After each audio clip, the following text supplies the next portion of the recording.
let's look at downtown. How proud of you of our downtown?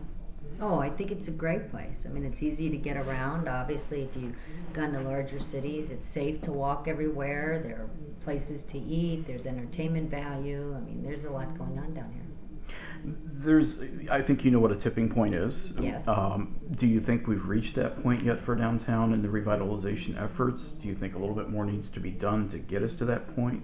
I don't think we quite have the critical mass that we need downtown in terms of people not just working here, although there is some high vacancy rates in the office space, but we need people to live here to really finish off that dream, if you will. And so it's that chicken or the egg. People need to live here. They need to be able to live here. So there has to be shopping, groceries, basic essentials for them as well. So I'm hopeful that the completion of the Harrison will bring that about with the apartments and the retail. And I'm not familiar with all the retail that's going to be on the first floor. But if that could be the tipping point where people, because there are spots and places downtown where people are living, but then they probably have to get in a car and go somewhere to get their essentials, and that's not a good thing. Well, and you mentioned the Harrison and Harrison Square. I think what maybe some of us have forgotten in the last couple of incidences with the Harrison and trying to get it going and everything was the fact that there are still phase 2 and 3 to go yet, and that's where the real gains on housing. Right.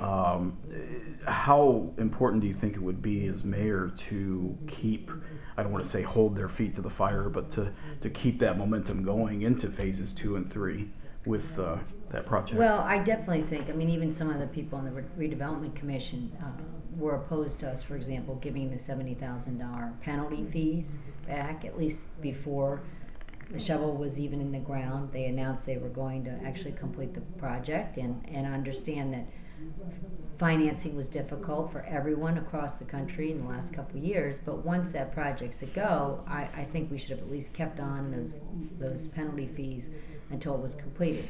Same with these other phases. If they have an obligation to complete them, understanding that times are a little bit different, but we expect them to complete them, and if not, then we look for other remedies or other developers, and they are relieved of their duties, and we're relieved of any obligations to them. Mm-hmm. The former Omni Source property, early on in this administration, there was an option. Yes. I think that was maybe carried over from the previous, from yes. Graham Richard. They let that option expire. Right. There's been a little bit of talk this year, maybe about pursuing that again. Do you think that's going to stretch out our core too much?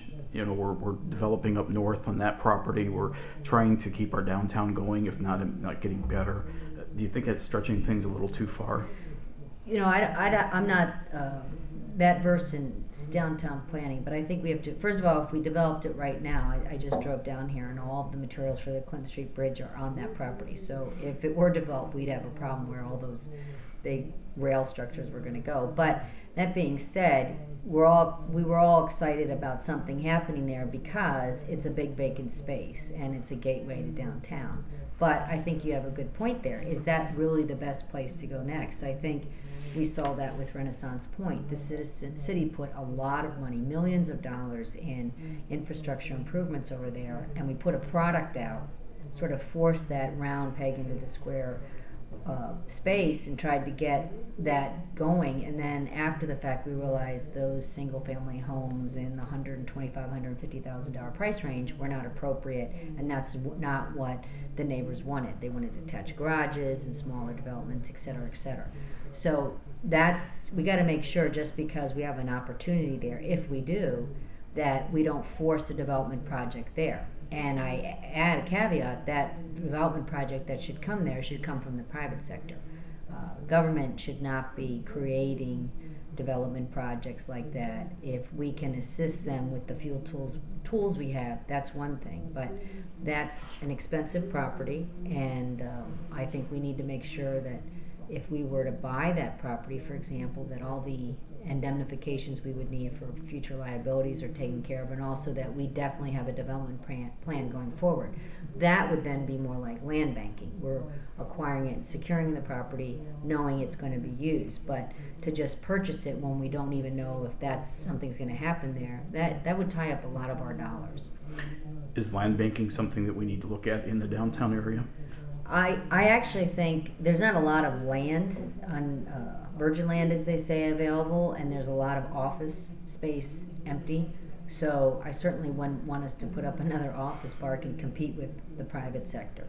I think land banking can be a good idea if it's used appropriately, but you have to have a very good set of guidelines and a strict set of guidelines and exactly what kind of facility you're looking for, and not just randomly look for pieces of property around the city and then buy them up. So I'm interested to see how the intermodal facility goes. There's been talk about the Casat Depot east of New Haven, and that would be a fabulous. That's out in the county; it's not in the city, but that could be a fabulous economic development piece for the city and the county if that goes.